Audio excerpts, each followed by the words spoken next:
السلام علیکم ورحمۃ اللہ وبرکاتہ۔ دوستو، میں ہوں آپ کا دوست عبدالرحمن اور آپ دیکھ رہے ہیں رائق۔ میں بھائی محمد عثمان۔ یہ ہمارے بھائی محمد عثمان صاحب ہیں جو ہمارے قاری صاحب ہیں۔ تو انشاءاللہ آج ہم آپ سے ان کی جانب سے اور اس رائق کی جانب سے اور اپنی جانب سے ہم آپ سب کو خیر مقدم کہتے ہیں، اپنے چینل پر خوش آمدید کہتے ہیں۔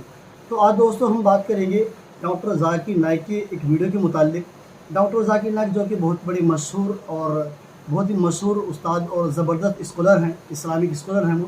تو ہم جانیں گے انشاءاللہ ان کے متعلق کہ ہمارے غیر مسلم بھائی نے ان سے چند سوالات کیے، اور اس کے اندر سوال یہ رکھا ہے کہ اگر میں نیا مسلمان ہوں، یعنی کہ میں نے اسلام ابھی قبول کیا ہے، تو مجھے نماز کس کے اکارڈنگ پڑھنی چاہیے، یعنی کس کی نماز صحیح ہے، کس کی نماز صحیح نہیں ہے۔ تو ہمارے ڈاکٹر ذاکر نائک صاحب اس کے متعلق اس کے اکارڈنگ کیا جواب دیتے ہیں، تو انشاءاللہ آئیے ہم اور آپ مل کر اس کو سماعت کرتے ہیں۔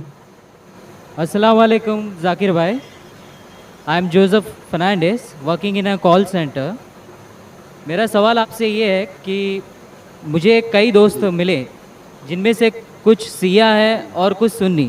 جیسے آپ نے کچھ دیر پہلے بتایا کہ جو انسان مانتا ہے کہ اللہ ایک ہے اور محمد علیہ السلام آخری پیغمبر ہیں، تو میں مانتا ہوں اس بات کو۔ تو اگر میں یہ کہوں کہ میں مسلمان ہوں تو یہ جھوٹ نہیں ہے، لیکن مسلمان بننے کے بعد ایک نماز پڑھنا بہت ضروری ہوتا ہے، اور کچھ طریقے ہیں جو دونوں ہی دوستوں نے مجھے بتائے، لیکن ان کے طریقے الگ الگ ہیں۔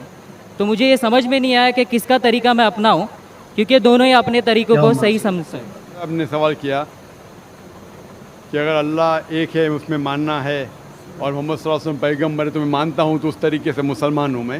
لیکن میرے دو دوست، ایک شیعہ ایک سنی، اور مسلمان بننے کے لیے نماز پڑھنا ضروری ہے، تو کس طریقے سے نماز پڑھوں؟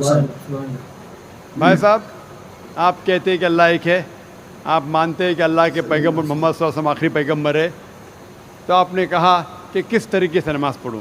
یہ شیعہ سنی جو آپ نے پوچھا، آپ جب قرآن پڑھیں گے، قرآن میں نہ شیعہ ہے نہ سنی ہے، قرآن میں نہ شیعہ ہے نہ سنی ہے۔ قرآن شریف میں کہا گیا ہے سورہ عمران میں، سورہ نمبر 3 آیت نمبر 103 میں، وَاعْتَصِمُوا بِحَبْلِ اللَّهِ جَمِيعًا وَلَا تَفَرَّقُوا، کہ آپ آپس میں اکٹھا ہو کے اللہ کی رسی کو مضبوطی سے پکڑو۔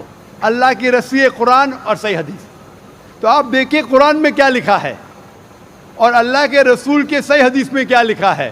تو جو بھی آپ سے کچھ کہتا ہے، اگر قرآن اور صحیح حدیث کے مطابق ہے، آپ اس کی بات مانو۔ جو ذاکر کہتا ہے وہ بھی کچھ اہم نہیں اسلام میں، ذاکر اسلام میں زیرو ہے۔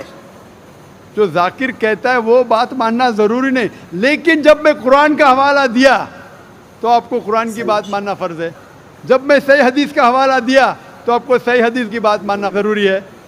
تو اسی لیے کوئی بھی شخص کچھ کہتا ہے، اگر اختلاف ہے اس میں، تو پھر سے رجوع ہو جاؤ قرآن اور حدیث کے پاس، کیونکہ قرآن میں لکھا ہے سورہ نساء میں، سورہ نمبر 4 آیت نمبر 59 میں، ورس نمبر 59 میں، اطیعوا اللہ واطیعوا الرسول، اللہ کی اطاعت کرو، اللہ کی بات مانو اور اللہ کے رسول کی بات مانو۔ اور وہ لوگ those who have been charged with authority، جو اولو الامر ہے، وہ لوگ جو آپ کے امیر ہے۔ لیکن اگر ان میں اختلاف ہے، پھر سے رجوع ہو قرآن و حدیث کے پاس، اللہ اور اللہ کے رسول کے پاس۔ تو اگر دو شخص، دو عالم، کوئی بھی اگر اختلاف ہے، آپ پھر سے مڑو اللہ اور اللہ کے رسول کے پاس، قرآن اور صحیح حدیث کے پاس۔ پھر دیکھو کہ کون سا دوست، کون سا مسلم، کون سا عالم، کون سا مولانا قرآن اور صحیح حدیث کے مطابق کہہ رہا ہے۔ آپ سمجھے؟ تو اس سے پتہ چلے گا کہ کیا صحیح ہے۔ آپ بولتے ہیں کہ نماز پڑھنے کے طریقے میں اختلاف ہے، شروع میں کم از کم جو یکساں ہے وہ تو شروع کرو۔ اختلاف بہت تھوڑا ہے، نماز کے طریقے میں اختلاف بہت تھوڑا ہے، جو یکساں ہے وہ تو شروع کرو۔ اگر آپ مسلمان بننا چاہتے ہیں تو اتنا وقت کیوں لے رہے؟ خالی نام کے مسلمان ہونا ضروری نہیں ہے، وہ کوئی فائدہ نہیں۔ عملی طور پہ مانو کہ اللہ ایک ہے، اس کی عبادت کرو، اور آخری رسول محمد صلی اللہ علیہ وسلم پہ ایمان لاؤ، اور اس کے بعد پھر تحقیق کرو۔ آپ کے دو دوست لوگ جو بول رہے قرآن سے کون میچ کرتا ہے، صحیح حدیث سے کون میچ کرتا ہے، کیونکہ اللہ کے رسول فرماتے، صحیح بخاری کی حدیث ہے، اس طریقے سے نماز پڑھو جس طریقے سے آپ نے مجھے دیکھا۔ تو جو صحیح حدیث سے